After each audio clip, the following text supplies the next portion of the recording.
À toutes et à tous. À toutes et à tous, merci d'être fidèles à AfroWeb TV pour cette dernière partie de votre émission qui s'intéresse au Mali où on constate une dénonciation également de tous les côtés par rapport à l'injonction de la France et de la CEDEAO. Bien sûr, vous êtes dans votre émission Envie de la diaspora. Le numéro est affiché à votre écran pour participer à cette émission. Plus 1 319 462 89 79. Veuillez vous abonner si vous ne faites pas encore partie de notre famille d'AfroWeb TV. Aujourd'hui pour vous, nous avons le privilège de recevoir monsieur Agossou Cédric qui est avec nous en direct depuis par duplex depuis Corolville dans l'état d'Iowa. Merci à vous d'avoir accepté notre invitation. Et monsieur Alès Mikafou, analyste politique de cette maison, merci à vous aussi. Monsieur Alès, on va commencer. Je sentais qu'en première partie, aussi en deuxième partie, il y avait monsieur Agossou qui voulait intervenir sur un sujet. Donc je vais donc lui donner la première parole aujourd'hui pour cette ultime partie de notre émission. Monsieur Agossou Cédric, vous aviez quelque chose à dire dans la seconde partie? La seconde partie, la première partie. La première partie, allez-y. Oui, oui. Bon, je remercie comment on appelle, l'auditeur celui qui a appelé, l'auditeur. Oui, il a appelé, il a donné de telles belles idées et autres. Mais il faut comprendre que c'est le monde aujourd'hui, c'est le monde entier qui est fatigué du système. En fait, c'est pas le problème même va au-delà même de l'Afrique. Tout le monde est fatigué. Les Français ne sont pas heureux chez eux. Vous allez dans n'importe quel pays, les gens ne sont pas contents, les gens ne sont pas heureux. Donc les gens sont fatigués du système, les gens sont fatigués. Les deux modèles qui ont dirigé le monde jusqu'au jour d'aujourd'hui ont atteint leur apogée. Donc, il faut impérativement choisir comment on appelle, une troisième voie de développement. Si on ne trouve pas cette troisième voie de développement-là, ce serait toujours du tic au tac, on ne va jamais réussir. Parce que c'est les dirigeants, le petit groupe qui contrôle le monde, qui fait tout ce désordre-là, bon, qui nous entraînent dans la merde. Ouais, bon, ils ont leur agenda. Mais tous les peuples, partout ailleurs, hein, tous les peuples sont fatigués du système. Les modèles là ne peuvent plus diriger le monde. Les deux modèles sont déjà arrivés à leur apogée. Donc, il faut maintenant juste comment je vais dire, de la surchauffe. Il faut rester vaille que vaille. C'est tout. Donc, il faut maintenant il faut pousser la réflexion pour trouver une troisième voie hein, qui unisse un peu, une voie qui permettra de mettre l'homme au devant. Hein, la vie humaine au devant de tout. Parce qu'aujourd'hui, la vie humaine ne signifie rien, ça ne veut rien dire. On n'a pas le droit de l'homme mensonge, religion mensonge, et tout est mensonge. Tout ce qu'on nous a dit, mensonge, mensonge, mensonge. Donc il faut aller à une troisième voie. Donc l'Afrique ne doit pas faire l'erreur. Parce que prendre la finitude des autres sociétés pour son avenir à soi, c'est ce qu'il faut éviter, au risque de redevenir esclave. Parce que ce modèle-là ne peut plus marcher. Non, ils ont marché pour un moment, mais ils ont atteint leur apogée. Les deux modèles ont atteint leur apogée et ne peuvent plus continuer. Le reste, là, ça va seulement...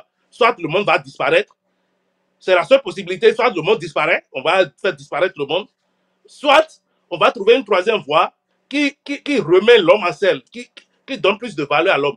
Et ça, que ce soit africain, ou que ce soit noir, ou blanc, au chocolat, au violet de peau, et bleu de peau, tout le monde doit travailler à ça.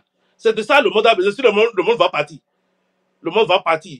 Donc, les deux modèles qui ont gouverné le monde jusqu'au jour d'aujourd'hui ont atteint leur apogée. Ils n'ont plus rien à prouver. Ils ont déjà tout fait. Et prendre la finitude de ces sociétés-là pour notre avenir à nous, là, c'est ce qu'il faut éviter de faire, au risque de redevenir esclave demain. Merci. Merci. Alors, pour cette troisième partie, nous voulons nous intéresser au Mali. Et disons que les autorités de Bamako ont finalement, à un certain moment donné, reporté, et à chaque fois en septembre dernier, l'élection sans fixer de nouvelles dates, mais les temps très bien changé. D'autres putsch sont passés par là, la CEDEAO aussi, loin du durcir donc du ton, de durcir donc le ton, n'ambitionne plus aujourd'hui que de renouer le dialogue pour la mise en œuvre inclusif du programme de transition. Alors, quand on vient au tréfonds donc des sujets, on constate qu'il y a une certaine injonction, donc des propositions faites par la France et faites par la CEDEAO. Réaction, monsieur Alex Mikafou. Moïse, merci beaucoup pour... Voyez-vous, soyons réalistes devant les faits sociaux, politiques que nous vivons en Afrique.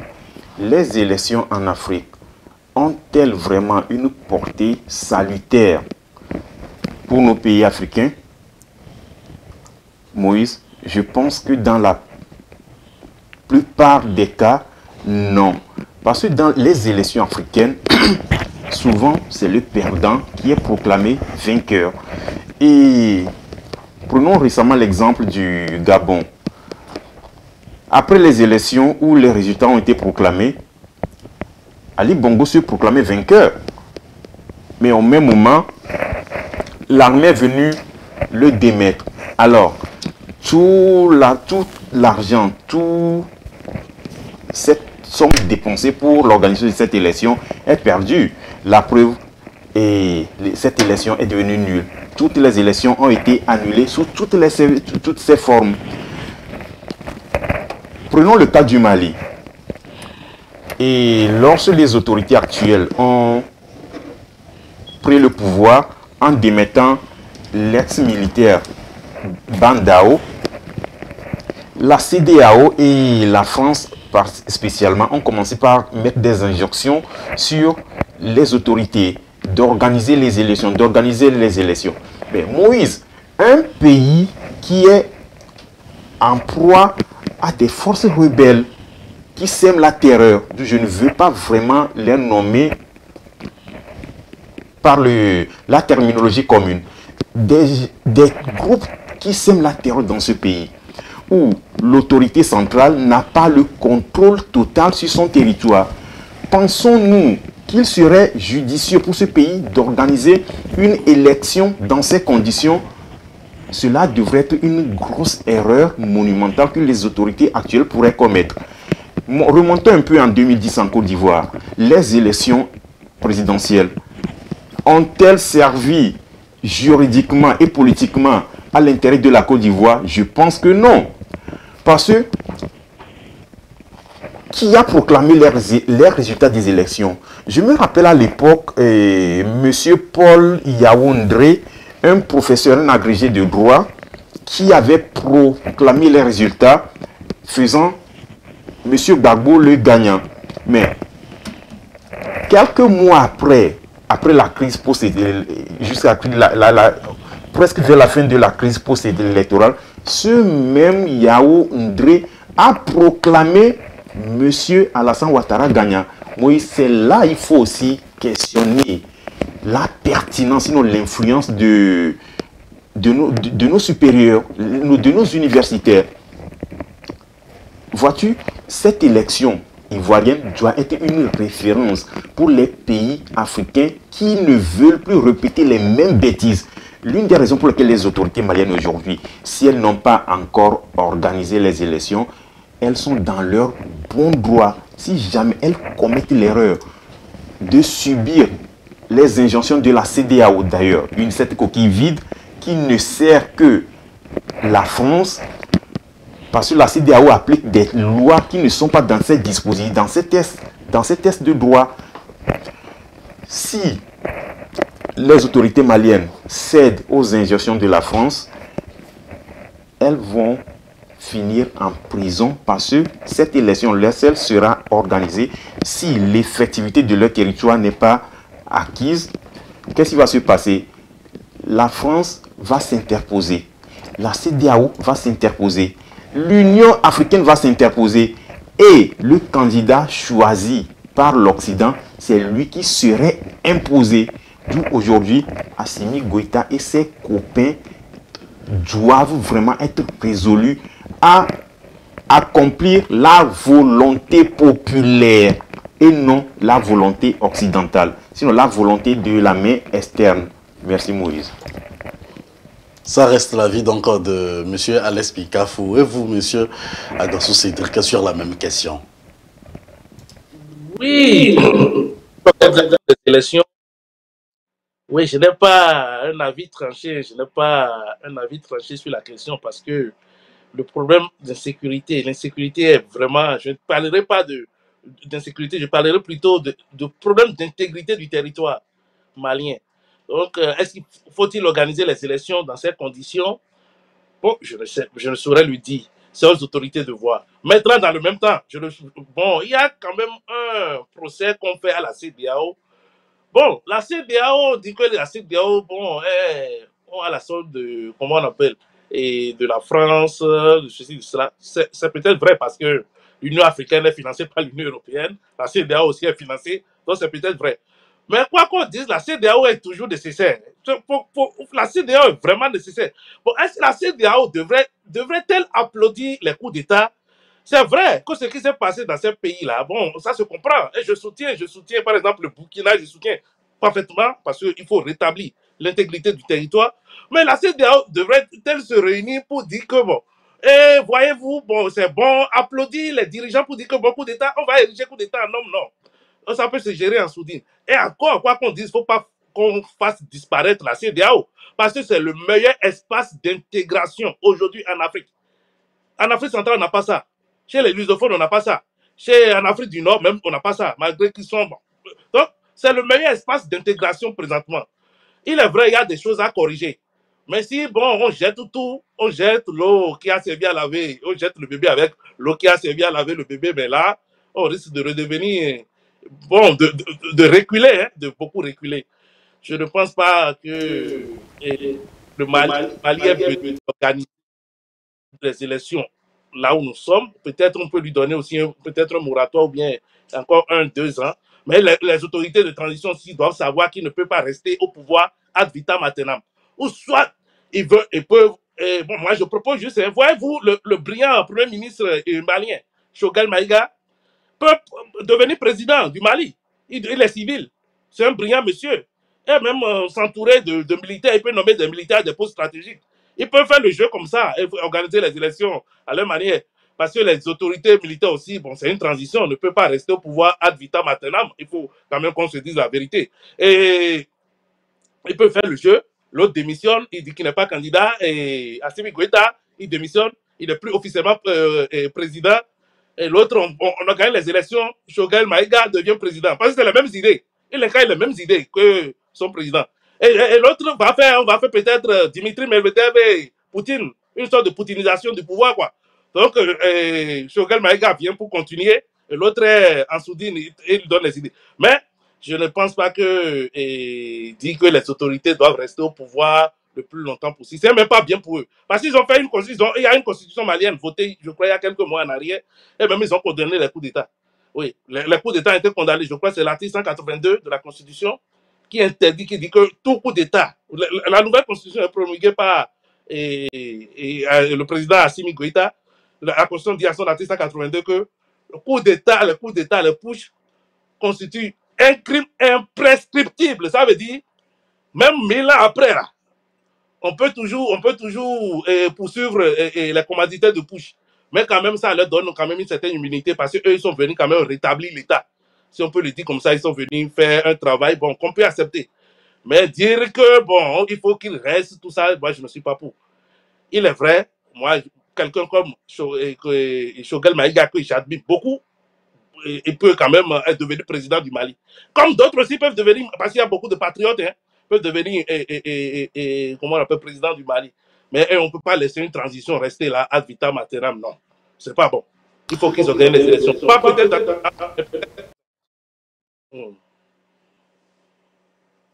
Depuis un certain moment, on trouve que la CEDEAO est en confrontation avec les pays de l'AES. Il y a également donc l'inclusion d'une nouvelle monnaie qui se prépare donc par rapport aux pays de l'AES également.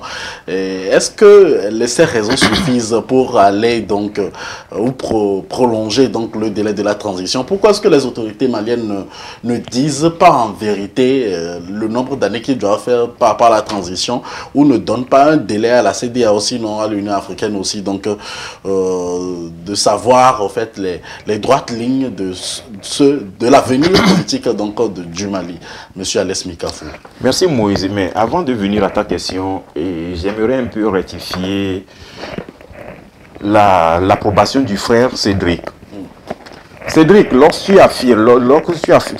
avances que la CEDEAO est l'un des meilleurs organes d'intégration sous-régionale? Je pense que non, puisque cette CEDEAO tout récemment même s'est décrédibilisée en nous faisant savoir qu'elle est en train de mettre en place les moyens en place pour aller attaquer le Niger.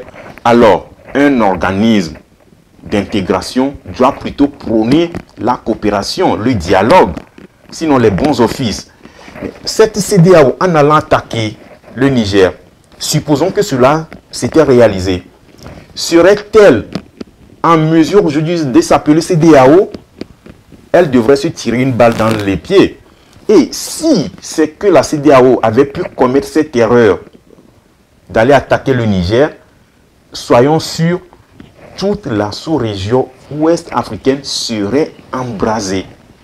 Parce qu'aujourd'hui, si même il n'est pas visible, actuellement la sous-région ouest africaine est dans une scission. Parce que les pays de l'AES sont en train de vivre dans une alliance contre toute force, même frontalière, qui attenterait à les attaquer. Automatiquement, cette CEDEAO est en scission. C'est juste une parenthèse. Moïse, pour répondre à ta question, et lorsque tu avances que les autorités maliennes sont-elles en vérité, parce qu'elles ne sont pas en mesure de communiquer le nombre d'années pour les transitions. Moïse, c'est quoi la souveraineté? La souveraineté, en d'autres mesures, consiste à maintenir votre pays dans une mesure sécuritaire bien définie. Les autorités maliennes aujourd'hui n'ont aucun intérêt à dire nous allons vous donner tel nombre d'années pour mener la transition. Cela serait une erreur. Pourquoi? Il y a des imprévisions. Il y a des mesures non prévisibles auxquelles les autorités maliennes sont en train de faire face aujourd'hui. Pourquoi je suis en train de dire cela? Le Mali, lorsque les militaires ont pris le pouvoir et sont en train de vouloir mettre l'ordre dans leur pays, qu'est-ce qu'il leur faut premièrement? Moïse, en stratégie, ils doivent coopérer directement avec les pays frontaliers pour se mettre en sécurité. Parce que s'ils ne parviennent pas à coopérer objectivement avec les pays frontaliers, c'est à partir de ces pays frontaliers qu'ils seront déstabilisés. L'une des raisons pour lesquelles le Niger aujourd'hui constitue un bon allié pour le Mali, pareil pour le Burkina. Parce que si aujourd'hui le Mali parvenait à avoir tous ces pays frontaliers partager la même idéologie que lui, il se sent davantage en sécurité. Et c'est pareil pour ces mêmes pays frontaliers. Ce qui n'est totalement pas le cas parce que le régime ivoirien aujourd'hui n'est pas en bonne phase avec les autorités maliennes. Ce régime ivoirien n'est pas en bonne phase avec les autorités burkinabées ainsi que les autorités du Niger. D'où, si jamais Assimi Goïta et ses copains commettent l'erreur de dire la transition dure tel nombre d'années, ce serait une grosse erreur de leur part. Du moment où ils seront prêts à organiser une élection, ils nous l'annonceront tous. Au-delà de tout, c'est le bien-être de la population qui est d'abord important. Que la jeunesse vraiment parvienne à avoir d'emploi. Il faut que l'Afrique parvienne à se militariser. Il faut qu'aujourd'hui l'Afrique parvienne à s'industrialiser. Ce ne sont pas des choses qui se crient facilement comme ça, Moïse. Il faut vraiment des mesures sécuritaires fortes pour pouvoir s'industrialiser. Et je pense aujourd'hui les autorités maliennes sont dans cette lignée. Les autorités maliennes sont dans cette lignée selon M. Alex. Il y a M. Agossi qui voulait intervenir. Alors dites-nous, quels sont les enjeux auxquels peuvent faire face donc les autorités maliennes en ce moment, puisque si aussi la transition dure trop, ça fatigue. Et puis le peuple... Ça fatigue qui? Si la transition dure trop, oui, ça fatigue qui? Non, mais ça fatigue qui? C'est le peuple qui gouverne. C'est le peuple... Non, Moïse, le peuple malien aujourd'hui est en bonne phase avec ces autorités actuelles. La preuve, Assimi Goïta est plébiscité par toute la population. La transition malienne, peu importe le nombre d'années qu'elle peut faire, elle ne dérange personne parce que c'est l'intérêt des Maliens et non l'intérêt de l'extérieur. Oui, que les Maliens viennent nous dire d'une voix populaire qu'ils sont fatigués de leur autorité par rapport à la gestion de leur pays. Tout récemment, il est prouvé qu'il y a des forces externes au Mali qui sont en train de lutter contre ceux qui sèment la terreur. Oui. Mais, juste après la libération de Kidal prononcée par les autorités maliennes, aucune force extérieure étrangère n'a acclamé les autorités maliennes. Plutôt, elles ont été accusées d'exaction contre les populations de cette région. C'est là il faut voir la duplicité de l'extérieur qui pense que la transition est plus longue. Alors, Monsieur Gossou Cédric, pensez-vous qu'un civil à la tête du Mali ne peut pas faire mieux que le président malien Assimi Goïta? Ce que d'entrée, je vais... Bon, il y a certaines choses, mon cher ami a parlé, a évoqué certains points pertinents, mais quand même, il y a des hicks dedans qu'il faut éviter à l'avenir parce que quand il ne faut pas juste voir la situation d'aujourd'hui pour quand même tirer des conclusions. Il faut aussi penser à demain.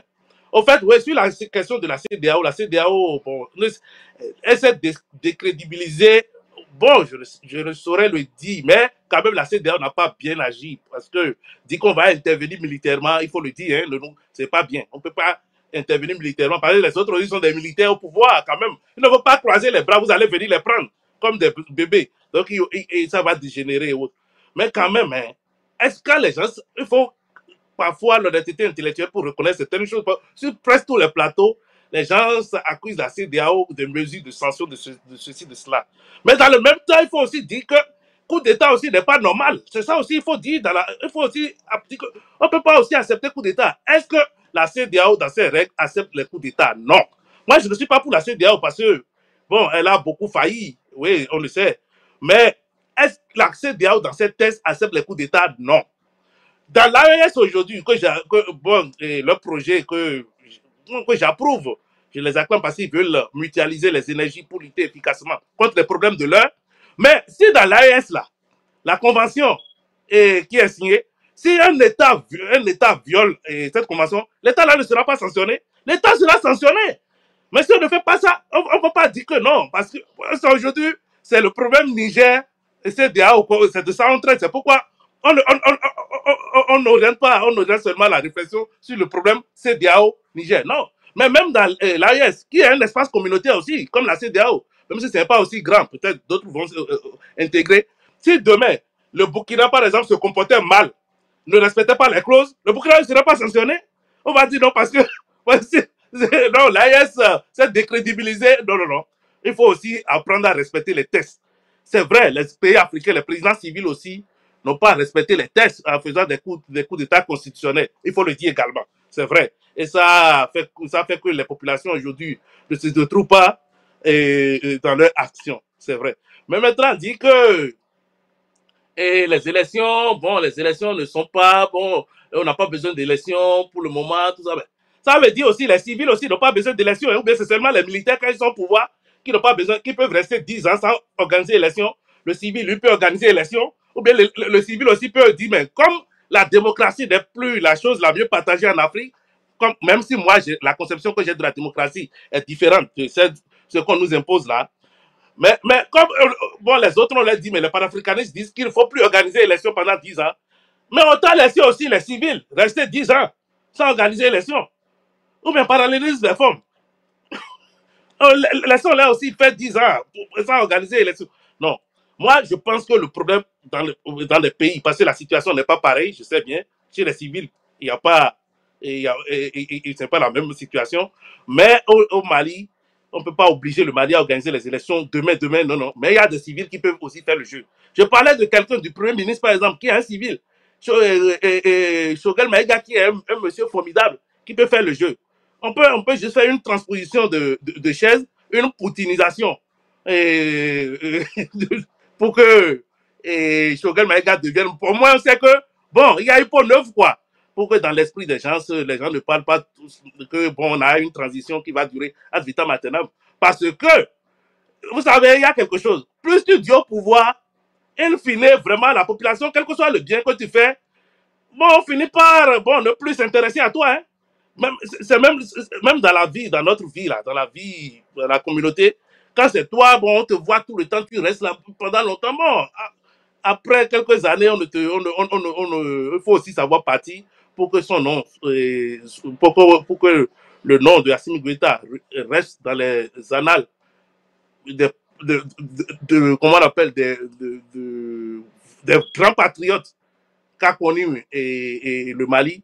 Il faut aussi qu'il trouve la Suisse pour partir. Mais il a de bonnes intentions, il a de très belles idées, mais il peut toujours les partager avec Tchogué Maïga, aussi le ministre des Affaires étrangères. Bon, et même si, bon, à un moment, lui, le jeune âge le rend trop bouillant, mais bon, lui aussi, il est là, il y a beaucoup de civils qui peuvent travailler et les militaires seront là pour les accompagner. Mais pour dire que la CEDEAO, tout ça, il faut mettre croix sur ça. Non, il ne faut pas mettre croix sur CEDEAO. Hein. On aura de véritables problèmes d'intégration demain. Il faut corriger la CEDEAO. Il faut corriger la CEDEAO. Les AES aussi, c'est un bon espace d'intégration. Il faut mutualiser ses forces. Mais on ne peut pas aussi nous dire qu'il n'y a pas de civils qui puissent faire le job. Il y a des civils qui peuvent bien faire le job. Donc, quand la CEDEAO sanctionne, c'est illégal, il faut aussi dire aux militaires, là, vous aussi, là, ce que vous avez fait n'est pas bien. Hein? C'est pas normal aussi. Donc, c'est ça aussi la vérité. Merci, monsieur Agrosso Cédric. Je sais que nous sommes sur la dernière ligne droite de cette émission. Vous savez, les bonnes choses ne durent pas. Et dites-nous, quel est l'avenir politique, l'avenir donc du Mali sur le plan avec ses relations extérieures, avec la CEDEAO et avec donc les autres pays concernant donc les pays de l'AES. Ce sera ma dernière question pour que vous puissiez également conclure. Merci. Monsieur Alès Mikafo, allez-y. Moïse, l'avenir du Mali dépendra d'abord des institutions que les autorités actuelles pourront mettre en place. Parce que dans un pays certain, dans un pays crédible, dans un pays bien organisé, tant que les institutions étatiques ne sont pas solides, Moïse, ce pays va toujours vaciller à tous les vents qui souffrent. Prenons par exemple certains pays occidentaux qui essaient de dicter leurs lois au reste du monde. Si nous prenons la Grande-Bretagne par exemple, quel est leur mode de gestion Quel est leur mode de gestion? Je pense à une monarchie constitutionnelle. Et surtout une monarchie constitutionnelle, leur constitution n'est pas écrite. Voyez-vous, prenons un pays comme l'Espagne. L'Espagne aussi est vue comme une démocratie. Mais là-bas, nous avons un roi. Prenons les pays comme les pays scandinaves. C'est des rois qui y sont. Prenons même la Belgique qui a colonisé la grande RDC. C'est un roi qui est là-bas. Assimi Goïta est venu dire à quelqu'un, à qui que ce soit, et notre transition va durer tel nombre d'années. Ce qui est important pour les autorités maliennes, il faut qu'elles parviennent à mettre sur soi une institution, des institutions étatiques fortes qui pourront résister à toutes les tentatives dans le temps et dans l'espace. Et si nous pouvons parodier le général et le capitaine Rolissa à l'époque, il disait qu'il aimerait incarner des institutions auxquelles, lorsque le diable même y fera face, puisse ne pas faire le contraire des tests disposés. Les autorités maliennes ne sont-elles pas en droit de faire cela? On ne dit pas qu'il n'y a pas de civils qui ne puissent pas être en mesure d'assurer la gestion de la chose publique. Tous les civils qui étaient passés par la présidence, la magistrature suprême malienne, avant les autorités militaires actuelles. Quel a été leur bilan? Moïse, objectivement, je pense que leur bilan a été négatif. Et bilan négatif sur bilan négatif, ça crée un gouffre pour la jeunesse future. C'est l'une des raisons pour lesquelles ces autorités maliennes, elles ne peuvent pas aujourd'hui quitter comme ça sans mettre en place une structure sûre pour la pérennité de leur nation. Et d'où ils ont d'ailleurs bien fait de considérer le Bambara comme l'une de leurs langues officielles. Ça, c'est salutaire. Les pays frontaliers tels que le Burkina et le Niger doivent emboîter le pas. Là, ça pourrait éventuellement inspirer d'autres pays de la sous-région. C'est de ça que nous avons besoin. Moïse, il ne faut pas être très émotif en arguant qu'il faut forcément que les civils viennent au pouvoir. Les civils viendront au pouvoir, ces militaires. Ils ne sont pas venus pour s'éterniser. Non. Je ne suis pas en train de prendre leur défense, mais Moïse, il s'agit, mon frère Cédric, il s'agit de l'intérêt et de l'avenir de l'Afrique. Et pensons-nous que les grandes démocraties occidentales ont-elles été construites sous l'effet de l'émotion? Non. La révolution française de 1789 a été une révolution sanguinolente, sanglante. La guerre de sécession américaine a été une guerre très violente. Alors, aujourd'hui, ces pays peuvent être cités comme des modèles de démocratie au terme de l'Occident. Mais si aujourd'hui les autorités africaines s'inspirent de l'histoire de l'extérieur, Moïse, je pense qu'il est de bon droit. Il ne faut pas que nous tombions, nous Africains, dans l'injonction occidentale. Nous avons nos réalités africaines qu'il faut défendre. C'est ça que les autorités maliennes, sinon les autorités de l'AES, sont en train d'incarner précisément en voulant mettre en place une monnaie qui pourra servir leur intégration. Merci.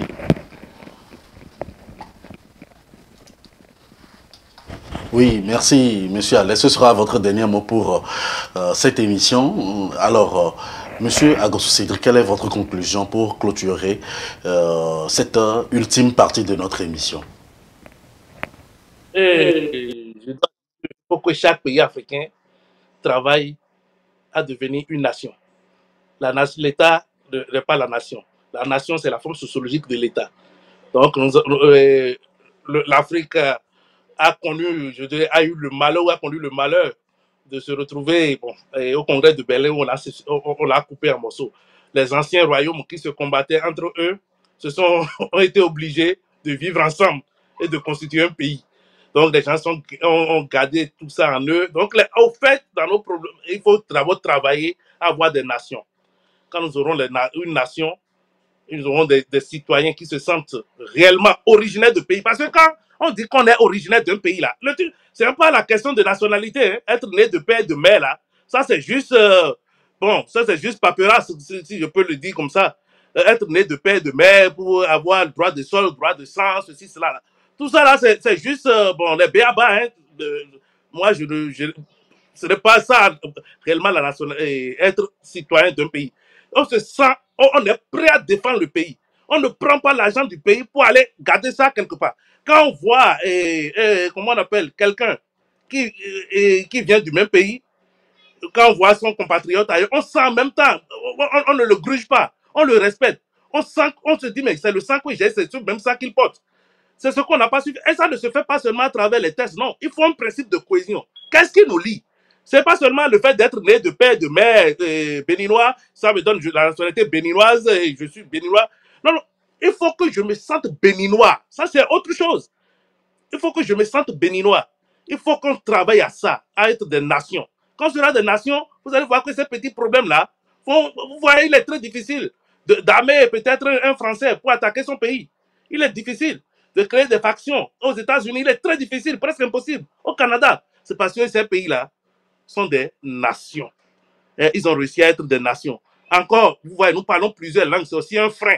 Donc il faut travailler à tout ça, c'est un frein. Parce que quoi qu'on dise, quand tu vas quelque part, les gens sont là, ils parlent et que tu ne comprends pas ce qu'ils disent là. Oh, vous venez du même pays, mais bro, tu ne seras pas d'accord. Hein? Tu vas te sentir frustré. Donc, il faut qu'on travaille à être des nations. Il faut que les gens se sentent réellement. On ne prend pas l'argent du pays pour aller cacher quelque part.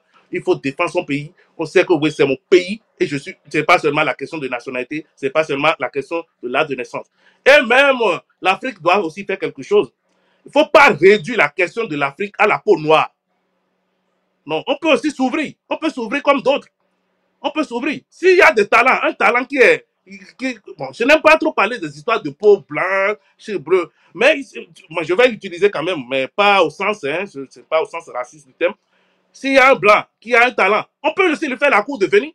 Est-ce qu'il vient chez nous, on lui donne la nationalité de notre pays? S'il a un talent, ce sont les Africains qui jouent en France, non?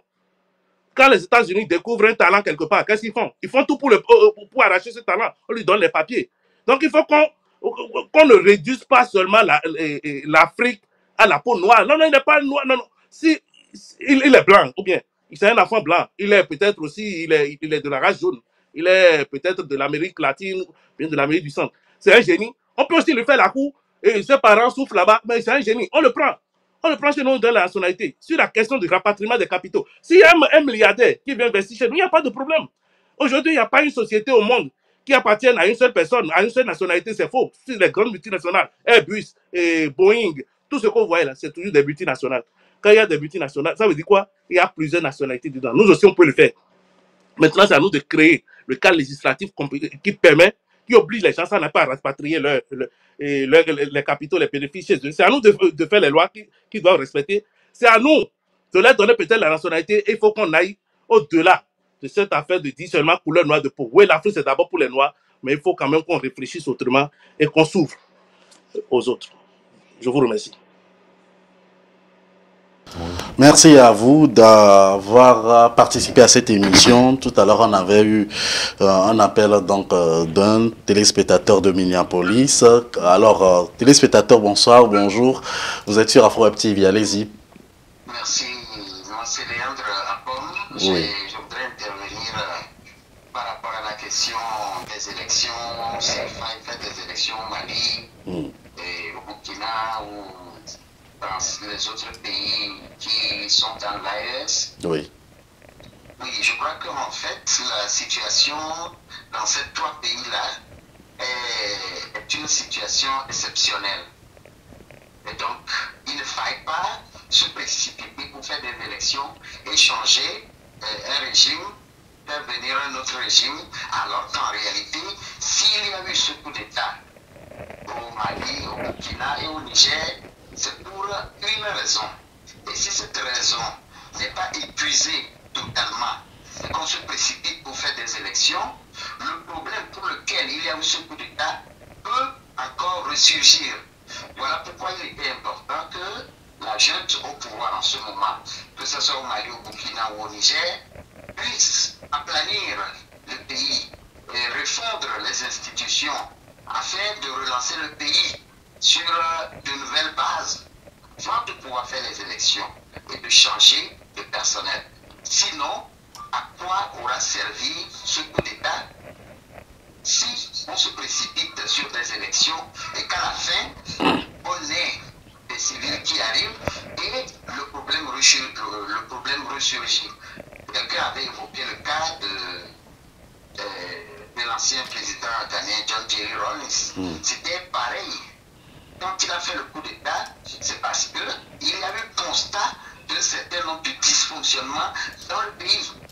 Et donc, il a pris le temps d'asseoir les institutions démocratiques au Ghana. Et une fois qu'il est parti, l'alternance est aujourd'hui devenue une seconde nature au Ghana et dans beaucoup d'autres pays. Donc voilà à peu près ce qui se passe également dans ces pays-là où le djihadisme a pris, par exemple au Mali, une partie du pays. Et le problème est encore là aujourd'hui. Et si on se précipite pour faire des élections, on remet le pouvoir aux civils et les terroristes refont surface. Est-ce qu'il va falloir encore un autre coup d'État pour affronter les terroristes encore et refaire encore rapidement des élections, les confier aux civils et quand les terroristes reviennent, ainsi de suite? Vous voyez que ça devient plutôt ridicule. Voilà pourquoi il n'est pas important. Ceux qui crient qu'il faut aller aux élections pour céder le pouvoir aux civils oublient que le cas particulier du Mali, du Niger et du Burkina ne devrait pas être transposé sur les textes de la CEDEAO qui refuse les coups d'État. C'était une bonne raison. Parce que même si la CEDEAO exige qu'il y ait des élections au Mali, au Burkina et au Niger, surtout au Mali, ils étaient là, quand les terroristes étaient là, ils n'ont pas pu former une armée de la CEDEAO pour aller combattre ces terroristes. Ils ont laissé une autre puissance étrangère française qui est venue et qui n'a rien produit comme résultat. les Maliens eux-mêmes ont décidé de prendre leur destin en main. Et c'est ce qu'ils sont en train de faire. Et nous avons vu les résultats.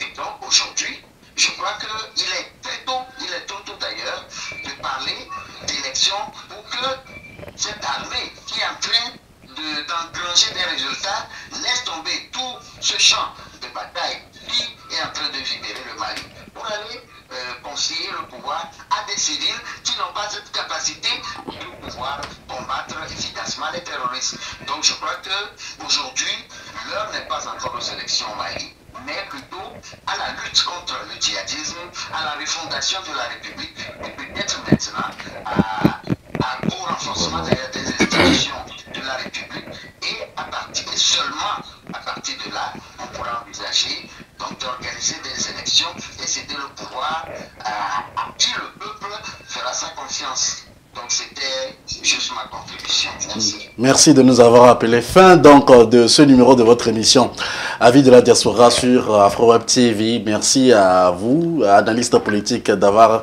été des nôtres pour ce numéro. On se retrouve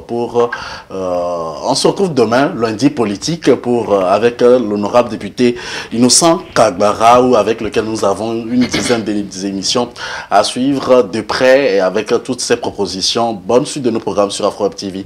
Que Dieu vous garde. Do you have a business and want to reach more customers with a great strategies? AfroWeb TV is ready to help you. AfroWeb TV provides many types of advertisements according to your product or services. AfroWeb TV will propose to you a good package with many innovations. Our team is available 24 hours to help you out. Call now 616-206-2192 or 319-400-7376. Visit now www.afrowebtv.com. Que pensez-vous de l'actualité africaine?